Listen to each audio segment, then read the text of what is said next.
What happens when an entire empire's military strategy crumbles in a single devastating moment of miscalculation? On June 15, 1944, Japanese intelligence officers on the island of Saipan sat in their command bunkers, confident in their assessments. Their reconnaissance had identified approximately 200 American tanks approaching their fortified positions. 200, a manageable threat, a number they could counter with their prepared defenses, their anti-tank guns, their entrenched positions carved into volcanic rock. The Japanese commanders distributed their forces accordingly, positioned their artillery with precision, and waited for the American assault they believed they understood. Then, as dawn broke across the Philippine Sea and the jungle foliage parted, something impossible emerged. Not 200 tanks, not 300, but wave after wave of armored steel, 1,100 strong, rolling forward like an unstoppable tide of American industrial might. The ground trembled, the air filled with the roar of engines and the screech of tank treads grinding through coral and volcanic soil. Japanese soldiers, positioned in what they thought were adequate defensive positions, watched in horror as their entire strategic framework dissolved before their eyes. This was not just a miscalculation. This was the moment when Imperial Japan confronted the terrible reality that would define the rest of the Pacific War. America's capacity for war production was beyond anything they had imagined, and that capacity was about to crush them. The Battle of Saipan represents one of the most critical turning points in World War II, yet it remains overshadowed in popular memory by operations like D-Day, which occurred just 9 days earlier.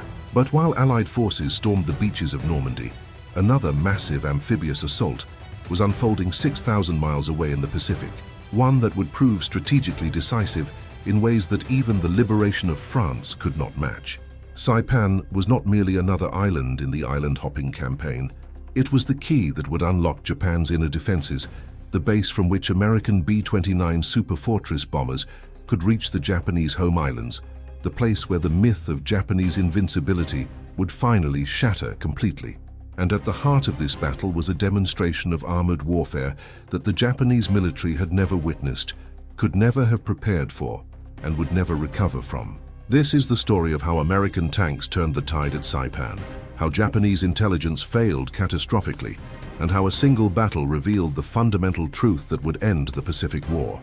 Japan was fighting an enemy that could not be defeated through courage or tactics alone, but only through an industrial capacity that simply did not exist in the empire. The significance of this moment transcends military history and touches upon broader questions about how nations wage war, how industrial capacity shapes strategic outcomes, and how fundamental miscalculations can doom entire campaigns before the first shot is fired. The Japanese officers who estimated American tank strength at 200 were not incompetent. They were working with methodologies that had proven reasonably accurate in previous operations. They analyzed shipping capacities, studied logistics patterns, and applied professional military analysis to available intelligence. Their error was not in methodology, but in imagination. They could not conceive that an enemy nation could deploy armored forces at scales that violated every assumption about what was logistically possible. This failure of imagination would cost Japan not just the battle for Saipan, but any realistic hope of achieving favorable terms to end the war. Saipan, a volcanic island measuring just 14 miles long and 5 miles wide, seemed an unlikely location for one of World War II's most consequential battles. Located in the Mariana Islands, approximately 1,500 miles south of Tokyo, this tropical outpost had been under Japanese control since 1914, when Japan seized it from Germany during World War I. By 1944, Saipan had transformed from a sleepy colonial backwater into a critical link in Japan's defensive perimeter, what military planners called the absolute national defense sphere. The island housed approximately 30,000 Japanese troops under the command of Lieutenant General Yoshitsugu Saito, along with thousands of Japanese civilians who had settled there during 3 decades of colonial administration. These civilians worked on sugarcane plantations, operated small businesses, and built a miniature version of Japanese society in the Pacific, complete with schools, shops, and Shinto shrines. They had no conception that their peaceful island would soon become the site of one of the war's bloodiest confrontations. The strategic importance of Saipan cannot be overstated. Unlike many Pacific islands that served primarily as defensive outposts or airfield locations, Saipan represented something far more threatening to Japan's survival. It was within bombing range of the home islands. The newly developed B-29 superfortress had a combat radius of approximately 1,600 miles, meaning that if American forces captured Saipan and built airfields there, they could launch sustained strategic bombing campaigns against Japanese cities, factories, and military installations. Tokyo, Osaka, Nagoya, Kobe, every major population and industrial center in Japan would be vulnerable. This geographical reality transformed Saipan from just another island into an existential threat to the Japanese Empire. Admiral Nagano Osami, chief of the Naval General Staff, understood this completely when he stated that if Saipan fell, hell is on us. His assessment was not hyperbole. It was an accurate prediction of the firestorms that would consume Japanese cities once B-29s began flying from Marianas bases. But in June 1944, Japanese military planners believed they could hold Saipan. They had fortified the island extensively, carving artillery positions into caves, constructing concrete bunkers, laying minefields, and preparing elaborate defensive positions designed to make any American invasion prohibitively costly. Japanese forces had studied the American amphibious assaults at Tarawa, Kwajalein, and other Pacific islands, learning from each battle how to maximize casualties against attacking forces. They understood that they could not prevent an American landing, but they could make the Americans pay such a terrible price that the political will to continue the Pacific campaign might collapse. This strategy of making each island a fortress, each battle an atrocity of casualties, was Japan's only hope for negotiating a favorable peace settlement. The alternative, admitting that Japan could not win a war of attrition against American industrial and manpower superiority, was unthinkable to the military leadership that had led the nation into this war. Japanese intelligence on Saipan worked methodically to assess American capabilities as the invasion fleet approached. Through aerial reconnaissance, submarine reports, and signals intelligence, they attempted to determine the size and composition of the American force. What they observed appeared manageable. The Americans were bringing tanks, certainly, as they had at previous island assaults. Intelligence reports suggested approximately 200 armored vehicles would support the invasion. This number aligned with previous American operations and seemed consistent with the logistical challenges of amphibious warfare. 200 tanks could be counted. Japanese forces had positioned 47mm anti-tank guns in strategic locations, prepared magnetic mines, organized special tank hunting teams armed with satchel charges, and fortified positions on high ground where artillery could target American armor. The defensive plan was solid, professional, and based on accurate assessments of previous American operations. There was just one problem. The intelligence was catastrophically wrong. Not in methodology, not in analysis, but in magnitude. The Americans were not bringing 200 tanks to Saipan. They were bringing 1,100. This intelligence failure would prove decisive, but it was not the result of incompetence or negligence. The Japanese simply could not conceive of the scale of American military production. In June 1944, American factories were producing tanks at a rate that seemed impossible to Japanese planners who understood their own industrial limitations. The United States manufactured approximately 1,000 tanks per month during this period, more than Japan produced during the entire war. This disparity in production capacity meant that American military planners could commit armored forces at scales that violated Japanese assumptions about what was logistically possible. When Japanese reconnaissance identified American tank landing ships approaching Saipan, they counted the vessels and estimated the cargo based on known capacities and previous operations. What they failed to account for was that American shipyards were producing landing craft at such volumes that entirely new operational doctrines were possible. The Americans were not merely bringing enough tanks to support an infantry assault. They were bringing enough tanks to create an armored juggernaut that would simply overwhelm defensive positions through sheer mass and firepower. The moment when this reality became apparent, when Japanese soldiers first observed the true scale of American armor rolling off the beaches and into combat, represented more than tactical surprise. It represented the psychological breakpoint where Japanese forces realized that they were not fighting a war that could be won through traditional military virtues. Courage, tactical skill, defensive preparation, willingness to die for the emperor. None of these factors mattered when confronted with an enemy that could deploy industrial capacity on a scale that transformed warfare itself. The 1,100 tanks at Saipan were not just military hardware. They were the physical manifestation of American economic power, the proof that Japan had attacked an enemy whose capacity for war production was essentially unlimited by the standards of 1940s warfare.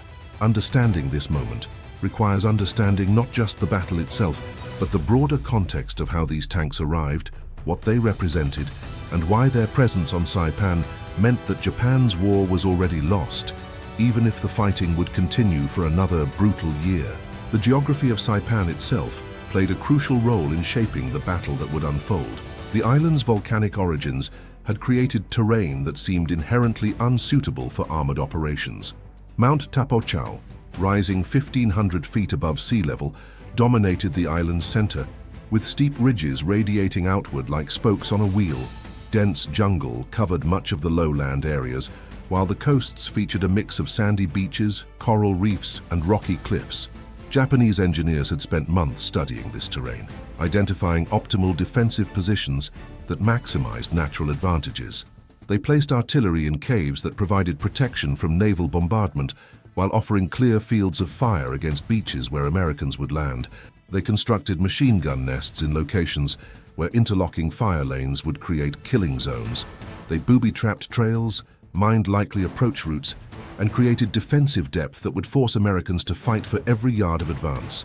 This defensive preparation was thorough and professional, reflecting decades of military experience and the desperate determination of soldiers who knew they were fighting for their empire's survival. What Japanese defenders did not fully appreciate was how American combined arms doctrine would adapt to Saipan's challenging terrain. American planners had studied the geography as carefully as their Japanese counterparts, but they reached different conclusions about how armor could be employed. Where Japanese planners saw terrain unsuitable for tanks, American planners saw opportunities for tanks to provide direct fire support that would compensate for the limited effectiveness of naval gunfire against fortified cave positions. Where Japanese planners assumed that jungle would channel American advances into predictable routes that could be heavily defended, American planners envisioned using tanks as mobile fortresses that could force their way through vegetation, creating new routes and disrupting defensive plans. This difference in perspective reflected broader differences in military culture and technological confidence. Japanese forces had spent the war learning to fight without adequate equipment, developing tactics that emphasized human courage over mechanical capability. American forces had spent the war learning to maximize the effectiveness of superior equipment, developing tactics that protected soldiers by putting machines in the most dangerous positions. The story of American armor at Saipan begins not in the Pacific, but in the factories of Detroit, Pittsburgh, and dozens of other industrial cities across the United States. When Japan attacked Pearl Harbor in December 1941, the American military possessed fewer than 400 modern tanks.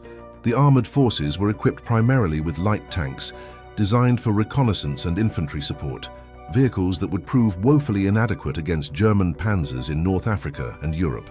But American industry possessed something far more valuable than existing stockpiles: production capacity. Within months of entering the war, automobile factories that had produced civilian cars transformed into tank production facilities. The Fisher Body plant in Michigan, which had manufactured Buicks, began producing M4 Sherman tanks. The Chrysler tank arsenal in Warren, Michigan, built specifically for military production, could produce one tank every 4 hours at peak capacity. By 1943, American factories were producing more tanks in a single month than the entire Japanese tank inventory. This industrial mobilization was not simply a matter of building more factories. It represented a fundamental reimagining of manufacturing processes, applying mass production techniques developed for automobiles to military hardware. Henry Ford's assembly line principles, refined over decades of civilian production, were adapted for tank construction. Standardized parts, interchangeable components, specialized worker training, all the innovations that had made automobiles affordable for average Americans now made tanks producible at scales that seemed impossible to enemy nations. The M4 Sherman, America's primary medium tank during World War II, was designed explicitly for mass production. It was not the most heavily armored tank, nor the most powerful. German Tigers and Panthers outgunned it in direct combat. But the Sherman could be produced, shipped, maintained, and replaced at rates that made numerical superiority inevitable. For every Sherman destroyed in combat, American factories could produce 5 more. This mathematical reality shaped every engagement, every battle, every campaign. The men who would crew these tanks came from every corner of American society. Farm boys from Iowa who had grown up driving tractors, city kids from Brooklyn who had never seen open countryside, factory workers, college students, high school athletes, musicians, artists, all drafted, trained, and transformed into tank crews. Training for armored warfare was intensive but rapid, reflecting the urgent need for crews to operate the flood of tanks pouring from American factories. Fort Knox in Kentucky became the primary training center for American armor, where men learned to operate the M4 Sherman's mechanical systems, fire its 75mm main gun, coordinate with infantry units, and survive in the claustrophobic interior of a steel box that could become a death trap if struck by enemy fire. These tankers developed a dark humor about their vehicles, calling Shermans Ronsons after the cigarette lighter brand, because they light every time. The nickname reflected grim reality. Early Shermans were prone to catastrophic fires when penetrated by armor-piercing rounds. Yet despite this vulnerability, American tank crews developed remarkable proficiency and confidence, knowing that numerical superiority and mechanical reliability gave them advantages that compensated for individual vehicle weaknesses. The Pacific Theater presented unique challenges for American armor that differed fundamentally from European warfare. In Europe, tank battles occurred across open terrain where maneuver, range, and armor thickness determined outcomes. The Eastern Front saw massive tank battles involving thousands of vehicles clashing across the steppes. But Pacific Islands offered no such battlefields. Saipan's terrain was volcanic, covered in dense jungle, crossed by ravines and steep ridges, dotted with sugarcane fields and swamps. This environment seemed entirely unsuitable for armored warfare. Japanese military planners had concluded that tanks would have limited utility in Pacific combat, which is why Japan never prioritized tank development or production. Japanese tanks were light, thinly armored vehicles designed primarily to support infantry in China, not to engage in tank versus tank combat. The Type 95 Heigo, Japan's most common tank, weighed only 7 tons and had armor that American 50 caliber machine guns could penetrate. By contrast, the M4 Sherman weighed 30 tons and featured armor that could withstand most Japanese anti-tank weapons at normal combat ranges. American military planners, however, saw opportunities where Japanese planners saw obstacles. If the terrain was difficult, American tanks could serve as mobile artillery, bringing their 75mm guns directly to frontline positions to destroy fortified bunkers and cave positions. If the jungle was dense, tanks could lead advances, using their armor to shield infantry from machine gun fire while blasting through defensive positions. If the volcanic rock made digging trenches difficult, tanks could provide mobile cover that infantry could follow. This doctrine required close coordination between armor and infantry, a tactical integration that American forces had been refining since the North African campaign. By 1944, American infantry divisions working with armored support had developed sophisticated combined arms tactics, where tank crews and infantrymen communicated through hand signals, field telephones, and practiced drills. Infantry would protect tanks from close-range anti-tank teams, while tanks would provide firepower to suppress enemy positions. This symbiotic relationship transformed both elements into something more effective than either could be alone. The decision to commit 1,100 tanks to Saipan reflected strategic thinking at the highest levels of American command. Operation Forager, the code name for the Marianas invasion, was planned by Admiral Raymond Spruance, who commanded the Fifth Fleet, and Lieutenant General Holland Smith, who commanded the expeditionary forces. Both men understood that Saipan represented a different kind of battle than previous island assaults. This was not merely about securing an outpost or airfield. Saipan was the key to strategic bombing campaign against Japan, which meant the island had to be taken quickly and completely, regardless of casualties. Previous Pacific battles had demonstrated that Japanese forces would fight to the death, using every cave, every position, every soldier to inflict maximum casualties on attackers. At Tarawa, Marines had suffered 3,000 casualties to secure an island barely 2 miles long.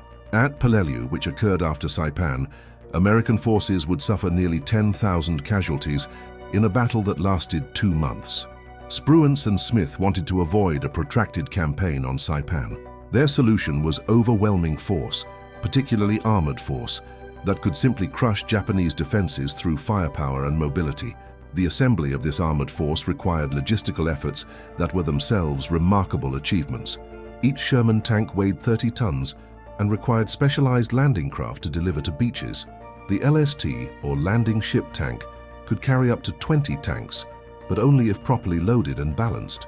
The invasion fleet for Saipan included over 300 LSTs, along with hundreds of other vessels carrying troops, supplies, artillery, and support equipment. Coordinating the loading, transport, and unloading of 1,100 tanks, along with fuel trucks, ammunition carriers, maintenance equipment, and spare parts, represented a logistical challenge that only American industrial and organizational capacity could meet.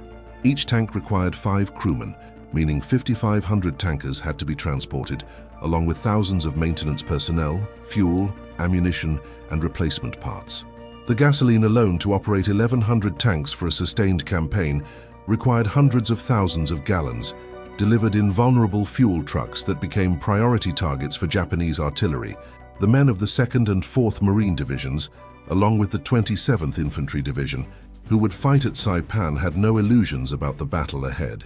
They had studied the casualties from Tarawa, where Marines had waded through chest-deep water under withering fire, suffering horrific losses before even reaching the beach. They knew that Japanese defenders would not surrender, that every cave would have to be cleared, that the fighting would be close range and brutal, but they also knew that they would have unprecedented armored support. For Marines who had fought previous battles with minimal tank support, the sight of hundreds of Shermans loaded onto LSTs provided enormous psychological reassurance. These were not just weapons, they were mobile fortresses, steel shields, symbols of American power that would lead them through whatever hell awaited on Saipan's beaches.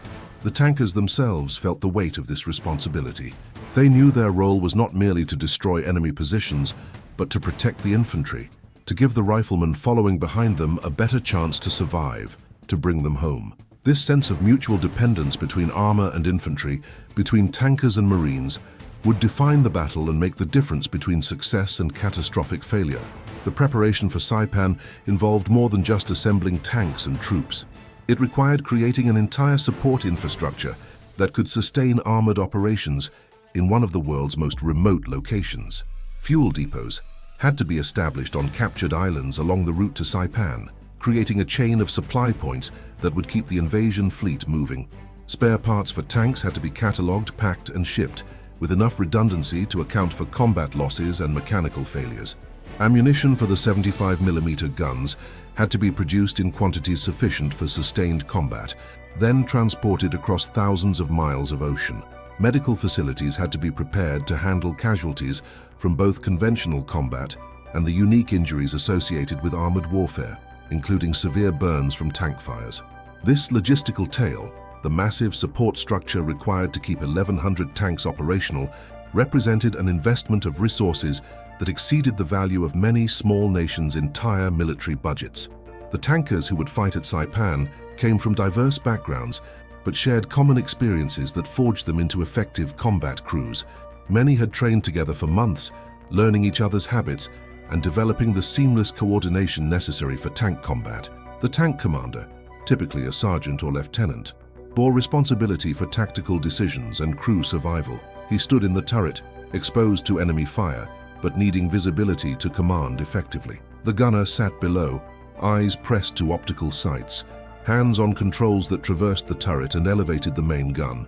His job required calm precision under conditions of chaos and terror, identifying targets while the tank bucked and jolted across rough terrain.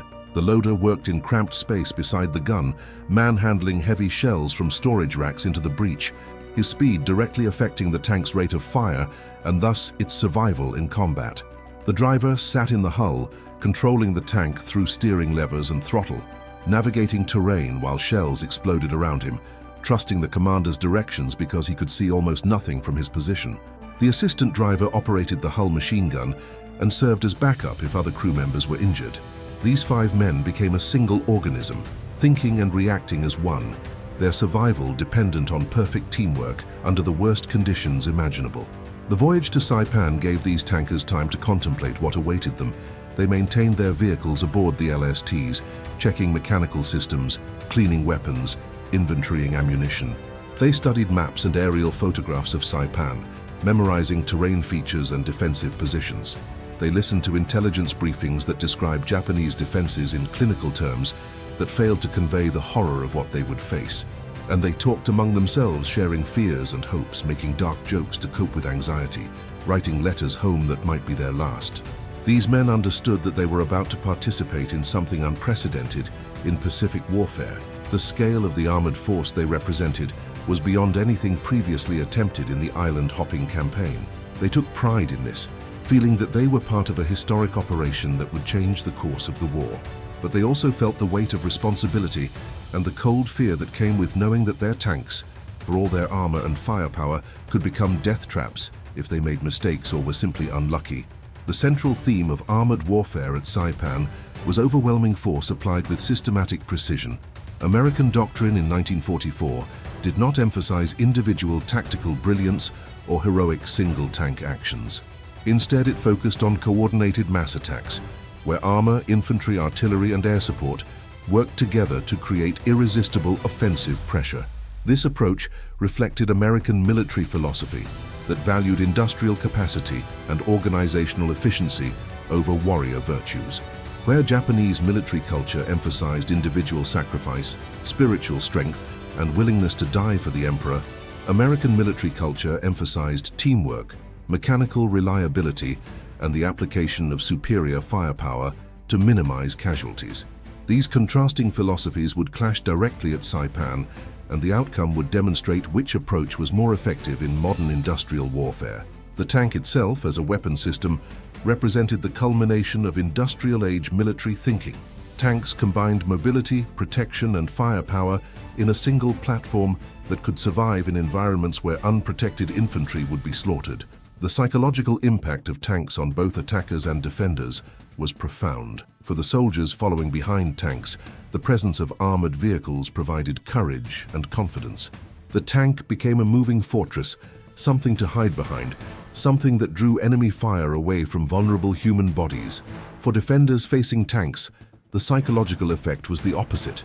The mechanical monsters approaching through smoke and dust seemed unstoppable, impervious to small arms fire, capable of crushing positions and obliterating bunkers.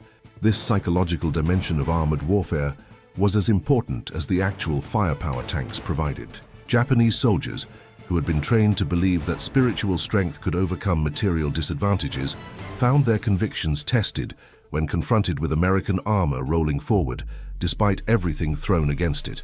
The discrepancy between expected and actual American tank numbers at Saipan revealed fundamental misconceptions about American military capacity that plagued Japanese strategic thinking throughout the war. Japanese planners had based their calculations on their own industrial limitations and assumed that American production, while superior, operated under similar constraints. This assumption was catastrophically wrong. American industrial capacity in 1944 was not merely superior to Japan's. It existed in a different category entirely. The United States produced more steel in a single month than Japan produced in a year. American shipyards launched more tonnage in a week than Japanese shipyards could produce in months. This disparity meant that American military planners could contemplate operations that were simply impossible for Japanese forces. The 1,100 tanks at Saipan were not an extraordinary commitment of resources from the American perspective. They represented a fraction of monthly production, an investment that could be replaced in weeks if necessary. For Japan, losing a single tank was a significant loss. For America, losing 100 tanks was an acceptable cost if it achieved operational objectives. This industrial supremacy translated into tactical flexibility that Japanese commanders could not match. When American tank units suffered losses, replacement vehicles arrived within days. When tanks broke down due to mechanical failures, maintenance crews had access to complete inventories of spare parts. When ammunition ran low, supply ships delivered hundreds of tons of shells. This logistical support meant that American armor could maintain offensive pressure continuously, giving Japanese defenders no respite, no time to reorganize, no opportunity to construct new defensive positions. The tempo of American operations at Saipan reflected this logistical advantage. Where Japanese forces had to carefully husband their limited resources, American forces could expend ammunition and fuel freely, knowing that resupply was virtually guaranteed. This difference in operational tempo created a grinding pressure that wore down Japanese defenders even when individual engagements were tactically inconclusive. The integration of armor with other combat arms represented another central theme at Saipan. Tanks did not operate in isolation. They advanced with infantry close behind, protected by artillery barrages that suppressed enemy anti-tank guns, supported by naval gunfire that destroyed fortified positions, and covered by airstrikes that targeted reserve forces and supply lines. This combined arms approach required sophisticated communication and coordination. Forward observers called in artillery strikes on specific targets. Radio operators in tanks communicated with infantry commanders to coordinate movements. Naval liaison officers directed ship-based gunfire onto Japanese positions that threatened American advances. This level of coordination required extensive training, reliable communication equipment, and a military culture that emphasized teamwork over individual glory. American forces had developed these capabilities through years of combat experience, refining tactics in North Africa, Italy, and France. By Saipan, combined arms doctrine had matured into a systematic approach that maximized the effectiveness of each combat element. The concept of steel over men captured American strategic philosophy at Saipan and throughout the Pacific Campaign. American commanders were willing to expend vast quantities of ammunition, fuel, and equipment to minimize casualties among their soldiers and Marines. This approach reflected both practical calculation and moral commitment. Practically, America could replace equipment far more easily than trained personnel. Morally, American democracy placed value on individual lives in ways that authoritarian regimes did not. The political viability of the war effort depended on keeping casualties as low as possible, which meant using firepower and armor to reduce the infantry's exposure to enemy fire. This philosophy stood in stark contrast to Japanese tactical doctrine, which accepted horrific casualties as inevitable and even honorable. Japanese infantry attacks often involved massed charges directly into American defensive positions, resulting in catastrophic losses that achieved minimal tactical gains. American observers found these tactics incomprehensible, not understanding that Japanese military culture viewed death in battle as the ultimate expression of loyalty to the emperor and nation. The tank warfare at Saipan also demonstrated the importance of adaptive tactics in the face of unexpected conditions. Despite extensive planning, American forces encountered challenges that required immediate tactical innovation. The volcanic terrain was harder than anticipated, causing tank tracks to wear out faster than expected. Dense vegetation limited visibility, making coordination between tanks and infantry difficult. Japanese anti-tank teams proved more effective than intelligence had predicted, using terrain and vegetation to approach American armor at close range. American tank crews adapted by modifying their tactics. They learned to advance more slowly in dense terrain, giving infantry time to clear potential ambush positions. They discovered that firing high explosive rounds into vegetation before advancing helped suppress hidden anti-tank teams. They developed new hand signals and communication procedures to maintain coordination when radio communication failed. These adaptations were not planned in advance, but emerged from the experience of combat, demonstrating the flexibility and initiative that characterized American military culture. Another crucial theme was the relationship between technological superiority and tactical doctrine. American tanks were not invulnerable. Japanese 47mm anti-tank guns could penetrate Sherman armor at close range.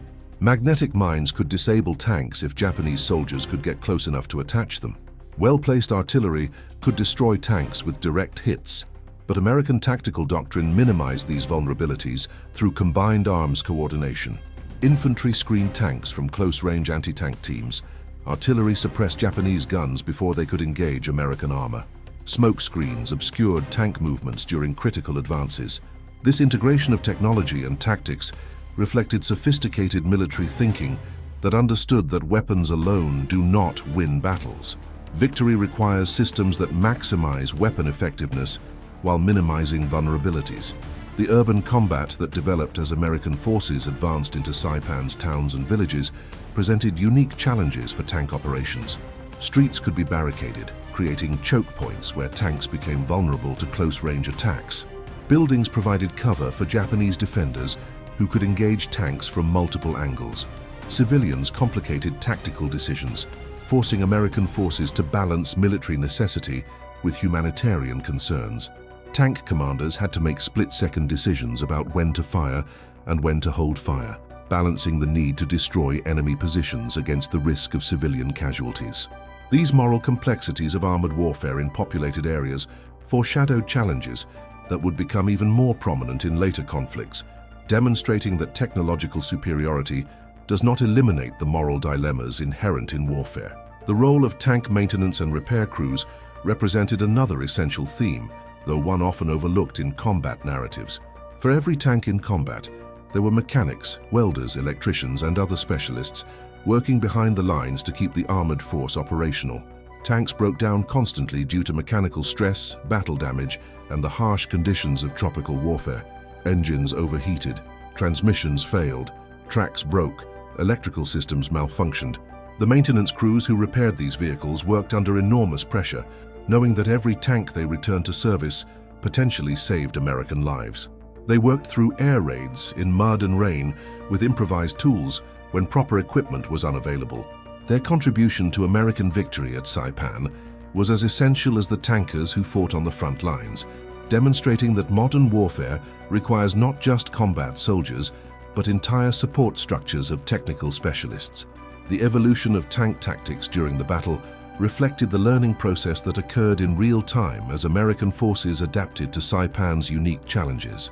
Early in the battle, tanks operated primarily as infantry support weapons, advancing with riflemen and providing direct fire against identified targets. But as the battle progressed and tank commanders gained experience with the terrain, more sophisticated tactics emerged. Tanks began operating in coordinated teams, with some vehicles providing overwatch while others advanced. Tank platoons developed specialized roles, with some tanks carrying extra ammunition for sustained fire support, while others carried additional fuel for extended operations. Communication between tank crews improved as they developed shorthand radio protocols that conveyed essential information quickly. This tactical evolution demonstrated that doctrine is not static, but evolves through combat experience, with successful innovations spreading rapidly through units as crews learned from each other's experiences. The solution to breaking through Japanese defenses at Saipan emerged from the systematic application of armored power in ways that Japanese forces simply could not counter effectively. The invasion began on June 15, 1944, with 8,000 Marines hitting the beaches in the first wave, supported by massive naval bombardment that had pounded Japanese positions for days. The Japanese allowed the Marines to land, then unleashed artillery and mortar fire on the exposed beaches, inflicting heavy casualties and threatening to pin down the invasion force at the water's edge. This was the moment when American armor proved decisive. LSTs drove directly onto the beaches and dropped their ramps, and Sherman tanks rolled off into combat within hours of the initial landing. These tanks immediately began suppressing Japanese artillery positions, destroying machine gun nests, and providing cover for Marines advancing inland. The psychological impact on both sides was immediate. Marines who had been pinned down suddenly had mobile cover to follow. Japanese defenders who had been inflicting casualties with relative impunity suddenly faced armored targets that their light weapons could not damage. The first 24 hours of combat at Saipan saw American tanks employed in roles that validated years of doctrinal development. Tanks served as mobile artillery, moving up to direct fire positions to blast fortified bunkers that were invisible to naval guns firing from miles offshore. They served as infantry support vehicles, using their machine guns to suppress enemy positions while Marines advanced. They served as psychological weapons, their mere presence causing panic among Japanese soldiers who had never faced massed armor attacks. By the end of the first day, American forces had established a beachhead 4 miles long and half a mile deep, far exceeding the cautious predictions of planners who had expected a bloody struggle just to secure the beaches. The tank support was the critical difference. Where previous amphibious assaults had seen Marines struggling for days to expand initial footholds, at Saipan the tanks enabled rapid exploitation of the landing, creating momentum that Japanese defenders could not halt. As the battle progressed beyond the beaches into Saipan's interior, the true scale of American armor became apparent to Japanese forces. The initial landings had brought approximately 300 tanks ashore in the first days, which alone exceeded Japanese intelligence estimates. But as more LSTs arrived and additional waves of tanks rolled onto the beaches, Japanese observers realized that they faced an armored force of unprecedented size. Command posts reported sightings of American tanks on multiple axes of advance in numbers that seemed impossible. Japanese artillery targeted American armor whenever possible, but even successful hits often failed to destroy the heavily armored Shermans. Anti-tank guns that might damage one tank were quickly destroyed by supporting American artillery or by other tanks.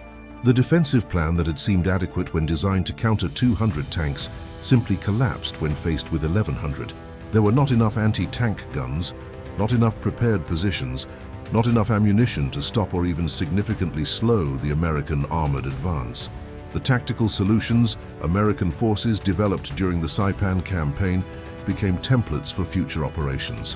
One innovation was the use of tank infantry teams organized specifically for cave-clearing operations.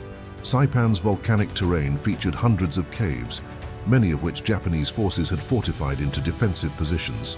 Traditional approaches to cave clearing involved infantry assaulting the entrance under covering fire, then using flamethrowers or demolitions to neutralize defenders inside. This method was slow and costly. At Saipan, American forces developed a faster approach. Tanks would position themselves directly in front of cave entrances and fire high-explosive shells directly into the openings, killing or stunning defenders.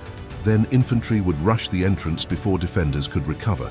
This tactic reduced casualties and accelerated the pace of advance, allowing American forces to clear defensive positions that might otherwise have held out for days. Another tactical innovation involved using tanks as mobile command posts during advances. Radio-equipped Shermans served as communication hubs, coordinating infantry movements, calling in artillery support, and directing other tanks to priority targets. This mobile command capability proved especially valuable in Saipan's broken terrain, where static command posts struggled to maintain situational awareness. Tank commanders could see the battlefield from their vehicle hatches, assess enemy positions directly, and make immediate tactical decisions without waiting for information to filter up and down the chain of command. This decentralized command structure reflected American military culture's emphasis on initiative and adaptability, trusting junior officers and even enlisted men to make critical decisions based on their immediate tactical situation. The solution to Japanese defensive strategy at Saipan was not merely tactical but strategic. The overwhelming presence of American armor forced Japanese commanders to make an impossible choice: concentrate forces to stop tank advances in one sector, leaving other sectors vulnerable, or distribute forces thinly across all defensive lines, making them vulnerable everywhere. Japanese forces chose the second option, spreading their 30,000 troops across Saipan's defensive positions. This decision reflected the reality that there was no good option. Concentrating forces risked allowing American armor to break through in undefended sectors and rampage through rear areas, but distributing forces meant that Japanese defenders faced American combined arms teams with inadequate strength to mount effective resistance. The result was a grinding advance where American forces pressed forward on all fronts simultaneously, destroying Japanese defensive positions one by one, allowing no respite and no opportunity for organized counterattacks. The Japanese did attempt one major counterattack on the night of June 16, 17, hoping that darkness would neutralize American armor advantages and allow Japanese infantry to engage in close combat, where spiritual strength and willingness to die might overcome material inferiority. Approximately 44 tanks representing nearly the entire Japanese armored force on Saipan attacked American positions near Charan Kanoa. This was the largest Japanese tank attack in the Pacific War, a desperate gamble to disrupt the American advance before it became unstoppable. The attack failed catastrophically. American tanks, equipped with superior optics and fighting alongside infantry armed with bazookas, destroyed most of the Japanese armor in a nighttime battle that demonstrated the enormous qualitative gap between Japanese and American armored forces. Japanese Type 95 tanks, armed with 37mm guns, could not penetrate Sherman armor at typical combat ranges. American 75mm guns could destroy Japanese tanks with single shots. The engagement became a massacre, with Japanese tanks burning across the battlefield, while American armor suffered minimal losses. This failed counterattack eliminated Japanese armored capability at Saipan and confirmed that American tank superiority was qualitative as well as quantitative. The final solution to securing Saipan involved the systematic destruction of Japanese forces through sustained pressure that never relented. American commanders established a pattern of advancing during daylight hours, consolidating positions at night, then resuming attacks the next morning. This operational tempo was possible only because of the logistical support that kept American units supplied with ammunition, fuel, and replacement equipment. Japanese defenders, by contrast, operated under constant shortage of everything except courage. Artillery ammunition was rationed strictly. Food supplies dwindled as American advances cut supply lines. Medical care was nearly non-existent, with wounded soldiers left in caves without treatment.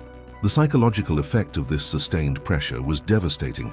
Japanese soldiers, who might have maintained morale in a battle with distinct phases and lulls, found themselves in a grinding campaign with no respite and no hope of victory. The presence of American tanks, appearing again each morning in apparently inexhaustible numbers, became the physical symbol of Japan's inevitable defeat. The adaptation of American tactics to Saipan's sugarcane fields represented another innovative solution to unexpected challenges. The tall cane provided concealment for Japanese defenders, who used it to stage ambushes against American forces.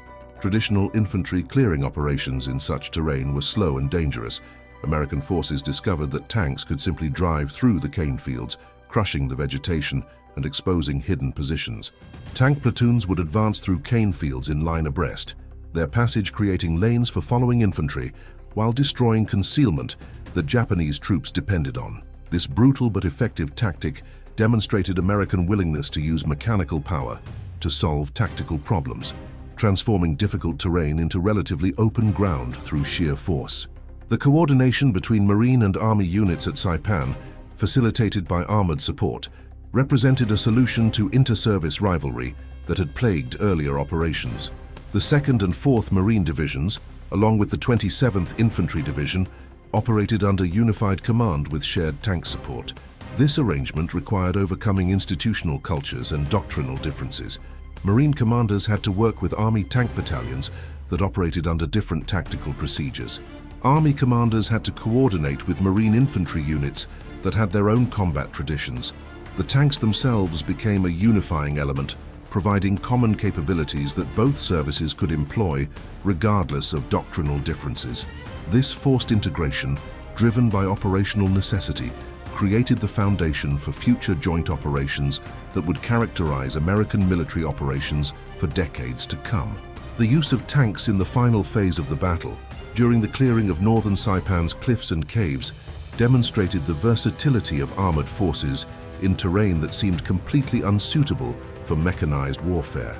The northern end of Saipan featured steep cliffs and dense networks of caves, where Japanese forces made their final stand. Tanks could not climb the cliffs, but they could position themselves at the base and provide direct fire support for infantry assaulting cave positions above. Tank crews developed techniques for elevating their guns to maximum angles, firing at targets they could barely see but that infantry spotters directed them onto. This improvised artillery role was not part of standard doctrine, but it proved effective in reducing infantry casualties during the battle's final, brutal phase.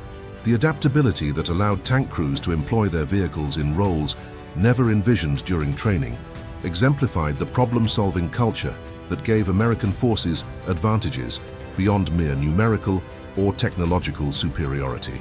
The overwhelming use of armor at Saipan raises profound questions about the morality and necessity of such massive applications of force. American commanders justified the commitment of 1,100 tanks by arguing that firepower reduced casualties among their own forces and shortened the battle, thereby saving lives on both sides. This reasoning had merit. Compared to Peleliu, Where American forces fought for months with less armored support, Saipan was secured in 24 days, despite having a much larger Japanese garrison. American casualties at Saipan totaled approximately 16,000, including 3,000 killed. These numbers, while horrific, were lower than they might have been without overwhelming armored support. Yet the use of such massive force also had moral dimensions that deserve examination. Did the presence of 1,100 tanks encourage American forces to rely too heavily on firepower, potentially causing civilian casualties that might have been avoided with more discriminate tactics? This question became tragically relevant during the final phase of the Saipan battle, when thousands of Japanese civilians committed suicide or were killed in the fighting. The most infamous incident occurred at Marpi Point, where hundreds of civilians jumped from cliffs rather than surrender to American forces. The reasons for these mass suicides were complex, involving Japanese propaganda that convinced civilians that Americans would torture and kill prisoners, as well as direct pressure from Japanese soldiers who forced civilians to commit suicide rather than allowing them to surrender. American forces attempted to prevent these deaths using loudspeakers to broadcast surrender appeals in Japanese and trying to physically restrain people from jumping. But the massive application of force that characterized the American advance had created an atmosphere of terror that made reasoned surrender difficult.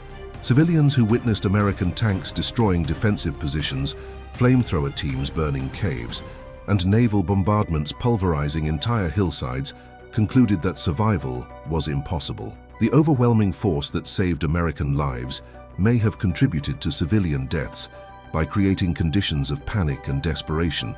The contrast between American and Japanese tactical approaches at Saipan illuminates fundamental differences in how industrial and non-industrial powers wage war.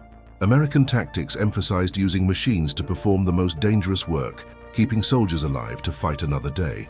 Japanese tactics emphasized using soldiers as weapons themselves, with kamikaze attacks representing the logical endpoint of this philosophy.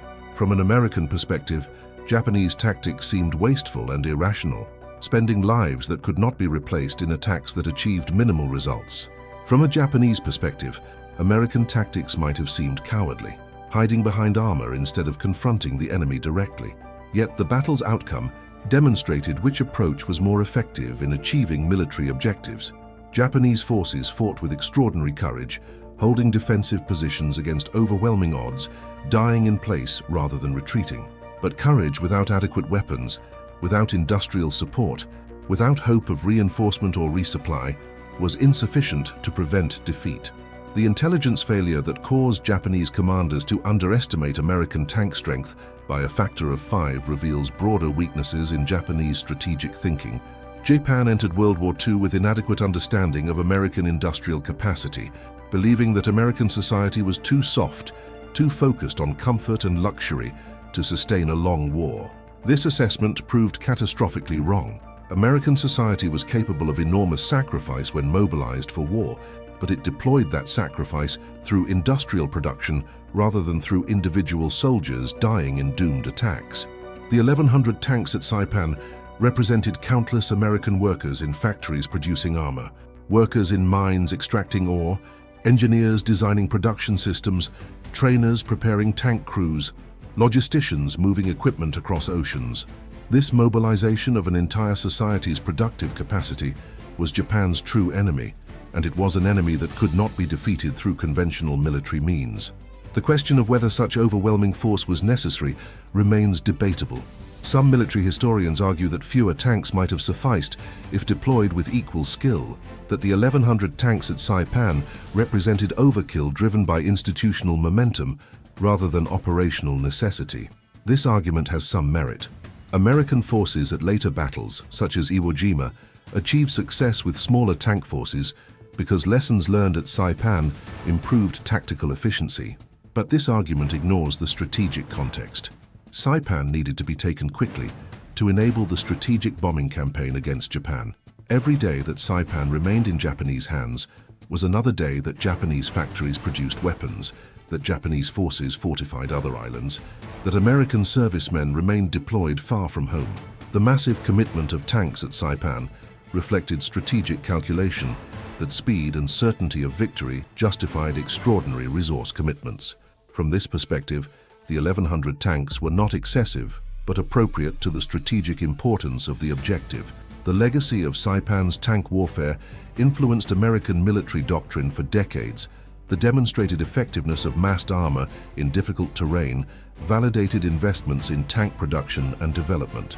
But it also created institutional biases toward armor-centric solutions that sometimes proved counterproductive. In Vietnam, American forces deployed tanks in jungle terrain where their mobility and firepower advantages were diminished, creating logistical burdens without commensurate tactical benefits. The lesson of Saipan, that overwhelming force achieves objectives with minimal friendly casualties, became ingrained in American military thinking, sometimes leading to excessive force applications in situations where more discriminate approaches might have been more effective. This tendency to default to maximum available force reflects both the positive legacy of Saipan's success and the potential negative consequences of learning the wrong lessons from that success.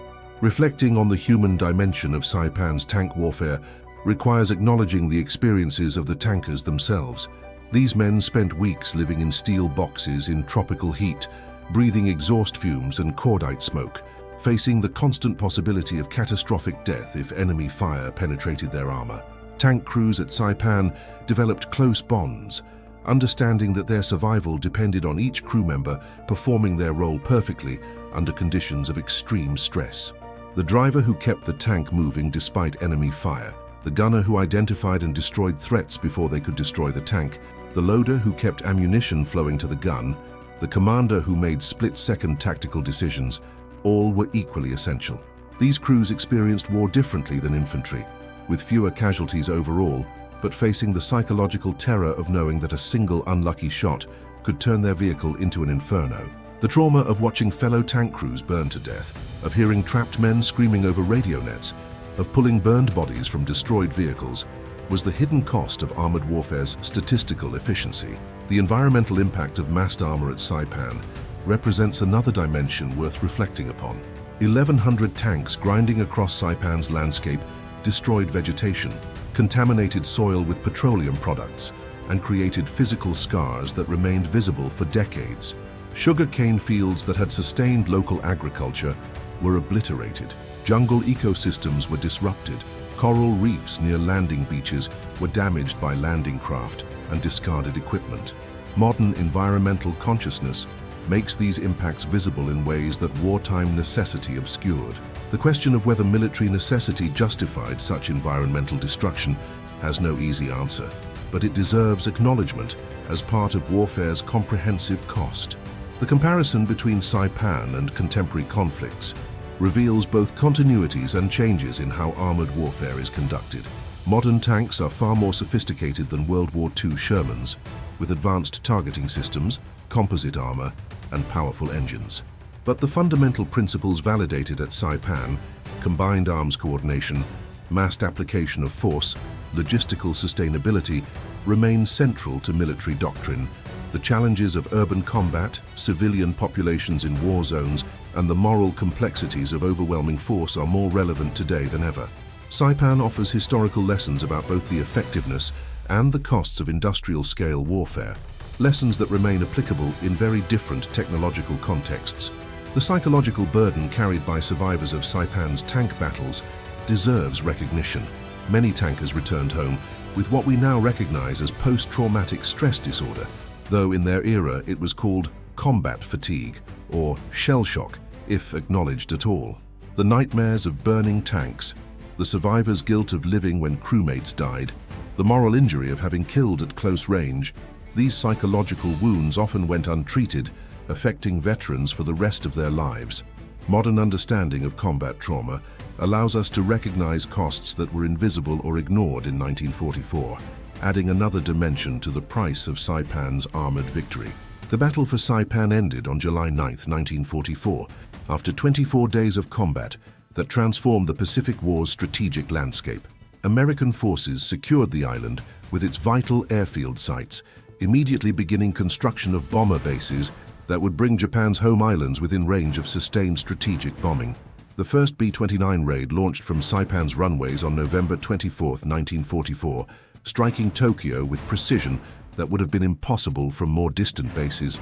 Over the following months, hundreds of B-29s would fly from Mariana's airfields, dropping thousands of tons of incendiary bombs on Japanese cities, culminating in the atomic bomb missions flown from Tinian, Saipan's neighboring island. The strategic objectives that made Saipan worth taking were realized fully, validating the massive commitment of resources and lives to secure this 14-mile-long piece of volcanic rock. But the battle's significance extended beyond its immediate strategic value. Saipan demonstrated conclusively that Japan could not win a war of attrition against American industrial capacity. The 1,100 tanks that Japanese intelligence had failed to anticipate were merely a fraction of American armor production. For every tank that fought at Saipan, dozens more were being produced, prepared for deployment, or already committed to operations in Europe. This industrial supremacy meant that every Japanese victory, every successful defensive stand, every tactical success was ultimately futile because America could replace losses indefinitely while Japan could not. The psychological impact of this realization on Japanese leadership was profound. After Saipan fell, Emperor Hirohito privately acknowledged that Japan's military situation was desperate. Prime Minister Tojo Hideki resigned, accepting responsibility for the defeat. The myth of invincibility that had sustained Japanese morale since Pearl Harbor was shattered irreparably. The fall of Saipan triggered what Japanese historians call the Saipan shock, a widespread recognition among Japanese leadership that the war was lost. Yet the fighting would continue for another year, claiming hundreds of thousands more lives in battles across the Pacific and culminating in the atomic bombings of Hiroshima and Nagasaki. This continuation of a war that Japan's leaders knew was unwinnable raises haunting moral questions. If Saipan revealed Japan's inevitable defeat, why did the empire continue fighting? The answers are complex, involving military culture that preferred death to surrender, political calculations about negotiating favorable peace terms, and simple human inability to accept terrible realities. The suffering that followed Saipan, the kamikaze attacks, the battles for Iwo Jima and Okinawa, the firebombing of Tokyo, the atomic bombs, might all have been avoided if Japanese leadership had accepted the lessons of Saipan's tank warfare. That modern war is decided by industrial capacity, and Japan had attacked an enemy whose industrial capacity was beyond their ability to match. The 1,100 tanks at Saipan were not merely weapons. They were the physical manifestation of a democracy at war, channeling its productive capacity into military force while maintaining the values that justified fighting. The contrast between American and Japanese approaches to warfare revealed deeper truths about how different societies mobilize for total war. Japan demanded absolute loyalty and willing death from its citizens, creating military forces of extraordinary courage and determination, but limited adaptability and sustainability. America demanded productive efficiency from its citizens, creating military forces that were perhaps less individually heroic, but far more sustainable and ultimately irresistible. The question of which approach was morally superior is complex and perhaps unanswerable. But the question of which approach was more effective in achieving military objectives was answered definitively on Saipan's volcanic slopes. For the Marines and soldiers who fought at Saipan, the battle's strategic significance was secondary to the immediate experience of survival. They advanced through machine gun fire, cleared caves filled with desperate defenders, watched friends die, and somehow continued fighting through exhaustion and fear. The presence of tanks made their nightmare more survivable, turning what might have been a catastrophic bloodbath into a battle that, while horrific, was winnable with acceptable casualties. The tankers who supported them were partners in survival, men who put themselves at risk to protect the infantry, who drew enemy fire onto their armored hulls to spare the riflemen following behind. This bond between armor and infantry, between machines and men, was the human dimension of industrial warfare that statistics and strategic analyses often miss. The legacy of Saipan's tank warfare echoes through military history to the present day. Modern combined arms doctrine, emphasizing integration of armor, infantry, artillery, and air support, evolved directly from lessons learned in battles like Saipan. The principle that overwhelming force properly applied minimizes casualties while ensuring victory remains fundamental to American military thinking. Yet this legacy also includes cautionary lessons about the limitations of firepower-centric approaches, about the importance of accurate intelligence, about the moral complexities of deploying overwhelming force in populated areas. The 1,100 tanks at Saipan were the right tool for that specific mission at that specific time. But the broader lesson, that military success requires not just weapons but comprehensive integration of industrial capacity, tactical innovation, strategic vision, and moral purpose, transcends any single battle or weapon system. As we reflect on this moment when Japanese forces discovered that 200 American tanks were actually 1,100, we confront fundamental questions about war, technology, and human nature. Was this merely a story of superior resources overwhelming inferior ones, or was it something more profound, a demonstration that industrial democracies, when fully mobilized, possess advantages that authoritarian empires cannot match? The answer encompasses both perspectives. American victory at Saipan required industrial capacity that Japan could not match, but it also required tactical flexibility, technical innovation, logistical excellence, and the courage of men willing to fight in steel boxes through volcanic hell. The tanks were essential, but they were not sufficient. Victory required the full spectrum of capabilities that only a democratic society with massive industrial base and motivated citizens could provide. The image of those 1,100 tanks emerging from Saipan's jungles, wave after wave of steel rolling forward, where Japanese intelligence expected only 200, captures a truth about the Pacific War that extends beyond this single battle. Japan had attacked an enemy that was capable of mobilizing resources on scales that seemed impossible, that could absorb losses and return stronger, that combined industrial might with tactical skill and strategic vision.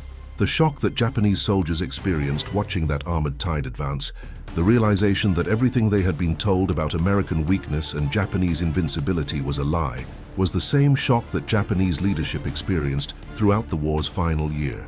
Every battle revealed the same truth that Saipan had demonstrated. Japan was fighting an unwinnable war against an enemy whose capacity for violence was limited only by its moral restraint and strategic objectives. Today, nearly 80 years later, Saipan is a quiet tropical island, its volcanic slopes now covered with memorials and tourist sites. The caves where Japanese soldiers made their last stands are tourist attractions. The cliffs from which civilians jumped are solemn pilgrimage sites. And occasionally, construction projects unearth rusted remains of American tanks, corroded hulls that once rolled through this battlefield as symbols of irresistible industrial might. These relics serve as reminders of the pivotal moment when Japanese forces discovered that their intelligence was wrong, when 200 expected tanks became 1,100, when the myth of Japanese invincibility died in the volcanic dust of a small Pacific island. That moment, more than any single strategic decision or tactical innovation, revealed the fundamental truth that would end the war. In industrial age warfare, victory belongs not to the most courageous or most dedicated, but to those who can mobilize superior resources with superior efficiency in pursuit of strategic objectives. The 1,100 tanks at Saipan were the proof of this truth, written in steel and fire across a battlefield that would change the course of history. The men who fought at Saipan, both American and Japanese, displayed courage that transcends national boundaries or ideological commitments. Japanese soldiers who held defensive positions against impossible odds, who died in place rather than retreating, showed extraordinary bravery even in service of a cause that was already lost. American soldiers and Marines who advanced through machine gun fire, who cleared caves knowing that death waited in the darkness, who kept fighting through fear and exhaustion, showed equal courage.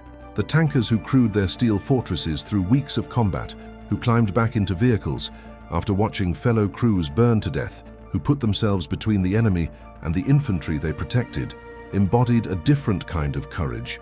Not the dramatic heroism of a single moment, but the sustained determination to keep fighting through grinding, terrifying warfare. All of these men deserve remembrance, not just for what they accomplished, but for what they endured. The final lesson of Saipan's 1,100 tanks is that warfare in the modern age demands not heroism alone, but comprehensive national mobilization. The factories in Detroit that produced those tanks, the mines that provided the steel, the railroads that transported materials, the workers who assembled components, the trainers who prepared crews, the logisticians who moved equipment across oceans, all were as essential to victory as the tankers who fought on Saipan's front lines. This reality transforms our understanding of warfare from something that happens on battlefields to something that involves entire societies. The civilians who worked in American factories were warriors in a real sense. Their contribution to victory, measured not in valor under fire but in productive efficiency, sustained over years.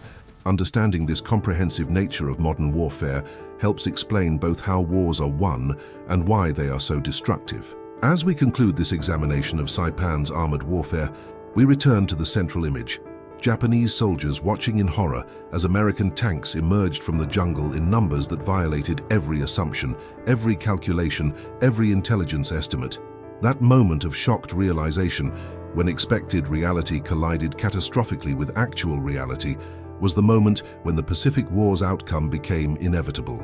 Everything that followed, all the battles and bombings and suffering of the war's final year, flowed from that moment when Japan confronted the truth that American industrial capacity was beyond anything they could counter through courage or tactics alone. The 1,100 tanks at Saipan were not just weapons. They were history's judgment, delivered in steel and fire, proving that Japan had made a catastrophic miscalculation when they attacked Pearl Harbor and began a war against an enemy whose industrial might was essentially unlimited by the standards of 1940s warfare.